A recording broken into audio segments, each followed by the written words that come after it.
Hello friends, I am Karishma and you are watching Karishma Study Point. Welcome back to our YouTube channel. आज हम बात करेंगे positive pay system के बारे में जो कि 1 जनवरी 2021 से लागू हो रहा है। अब आप पूछेंगे कि पॉजिटिव पे सिस्टम क्या होता है, तो यही बताने के लिए हमने वीडियो बनाई है कि पॉजिटिव पे सिस्टम क्या होता है। तो वीडियो को एंड तक देखिए। वीडियो अच्छी लगी हो तो उसे लाइक कीजिए, चैनल को सब्सक्राइब कीजिए और वीडियो को अपने दोस्तों के साथ जरूर शेयर कीजिए क्योंकि ये काफी इम्पोर्टेंट इंफॉर्मेशन है। चलिए वीडियो की शुरुआत करते हैं। अब हम जानते हैं कि पॉजिटिव पे सिस्टम क्या होता है। ये 3rd BI मंथली पॉलिसी है। 3rd BI मंथली मॉनिटरी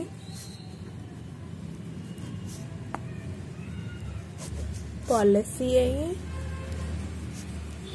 जो कि 2020-21 की है।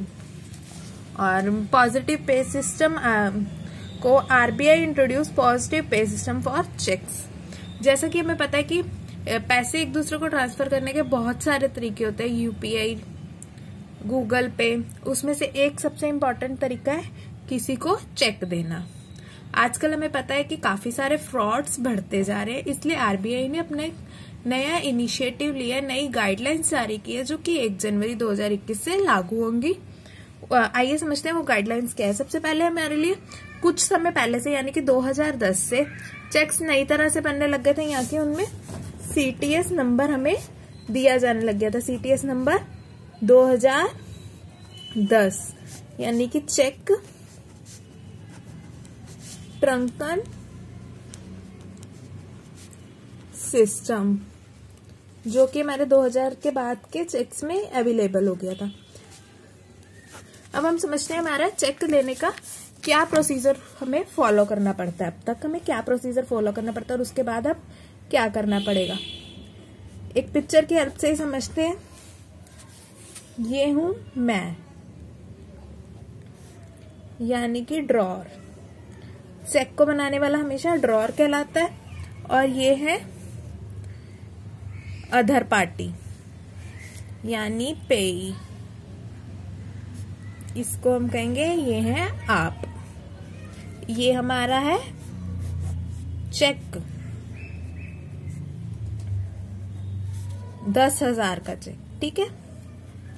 ये है आपका बैंक यानी कि पेई का बैंक, प्रेजेंटिंग बैंक,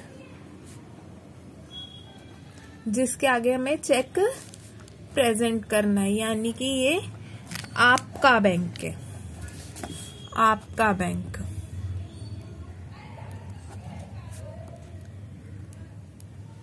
ये हमारा क्लियरिंग हाउस, ये अच्छी सी बिल्डिंग हमारी क्लियरिंग हाउस की।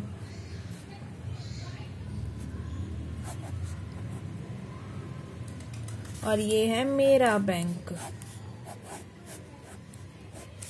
बैंक कम, वैसे तो झोंपड़ी ज्यादा लग रहे हैं ये, पर कोई नहीं। ड्रॉई यानी कि मेरा बैंक। अब हमें क्या प्रोसीजर फॉलो करना पड़ता है। मैंने आपके पैसे देने हैं, तो मैंने आपको चेक दे दिया, आपने वो चेक भरा, यानी कि आप फिजिकल फॉर्म में इसके पास हमें चेक प्रेजेंट करना पड़ेगा। आपने वो चेक भरा और लेके इसके पास गए, और अब इसने अपने प्रेजेंटिंग बैंक, इसे हमने चेक दिया, ये जाएगा क्लियरिंग हाउस में कि भैया मेरे पर चेक आया है, उसे ऑनर कर दो। फिर क्लियरिंग हाउस मेरे बैंक पे फिर जाएगा कि हाँ भैया इसका चेक आया है, इसे पास करना है। तो फिर ये बैंक, मेरा बैंक पैसे देगा। ये प्रोसीजर बहुत लंबा हो जाता है क्योंकि फिजिकली हमें चेक एक दूसरे से आगे तक पहुंचाना पड़ता है। ये मेरा बैंक है SBI और आपका बैंक है PNB।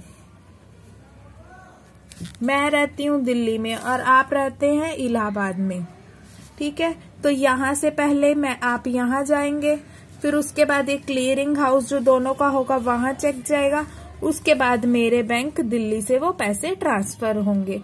और फिजिकली ये सारा कुछ ट्रांसफर करने में आप खुद सोच लीजिए कितना टाइम लगेगा। इसलिए हमारी गवर्नमेंट ने, आरबीआई ने CTS 2010 की गाइडलाइंस दी थी, और जबकि अब उन्हें चेंज करके हमारी गवर्नमेंट पॉजिटिव पे सिस्टम ला रही है। तो पॉजिटिव पे सिस्टम के लिए आपको क्या, पॉजिटिव पे सिस्टम के लिए यानी कि मैंने चेक बनाया, मैं पहले अपने बैंक को बता दूंगी कि मैंने वो चेक इशू किया है किसी को।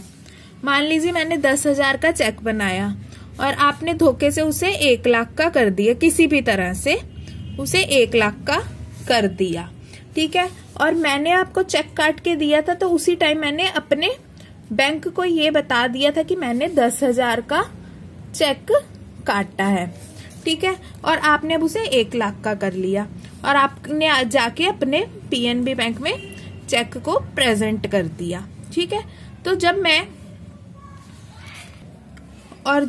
आपका चेक क्लियरिंग हाउस में जाएगा तो वो मेरे बैंक से पूछेगा कि क्या 1 लाख रुपए दे दूं, पर मेरे बैंक को पहले से ही पता है कि मैंने 10,000 का चेक ड्रॉ किया है, तो वो मुझसे क्लियरिंग हाउस को मना कर देगा, नहीं भाई ये तो 10,000 का चेक था, तुम 1 लाख कैसे मांगने आ गए। तो इस तरह से हम फ्रॉड होने से बच पाएंगे।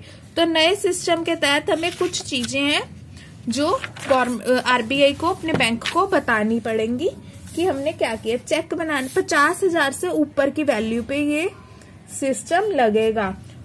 To enhance the safety of check payment, RBI has decided to introduce mechanism of positive pay for all checks of value 50,000 and above। ये सिर्फ 50,000 and above पे लगेगा। और हमें अपने बैंक को क्या क्या इंफॉर्मेशन देनी पड़ेगी, अकाउंट होल्डर को क्या क्या इंफॉर्मेशन देनी पड़ेगी। अकाउंट होल्डर यानी कि मैं, जिसने यहाँ पर चेक काटा था, उसे अपने बैंक को क्या बताना पड़ेगा। पहले तो चेक नंबर बताना पड़ेगा, सबसे इम्पोर्टेंट चीज कि किस नंबर का चेक काटा है।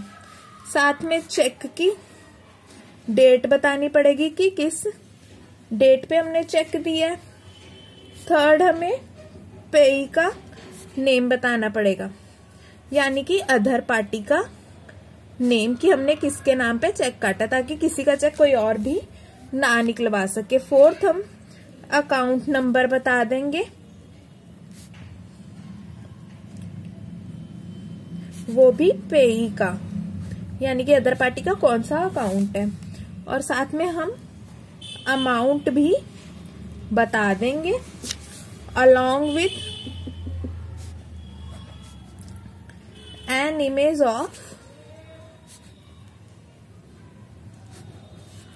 of front and back side of check।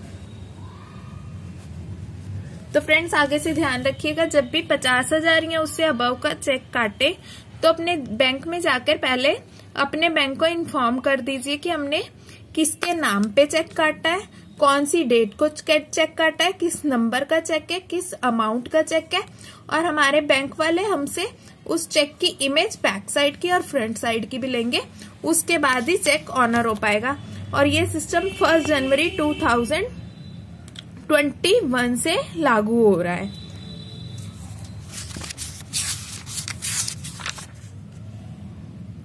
Thanks for watching friends. I hope आपको सबको समझ आ गया होगा कि पॉजिटिव पे सिस्टम क्या है। इस वीडियो को जरूर अपने फ्रेंड्स के साथ शेयर कीजिए ताकि वो भी इस सिस्टम को समझ पाए और इसका बेनिफिट उठा सके। Thanks for watching.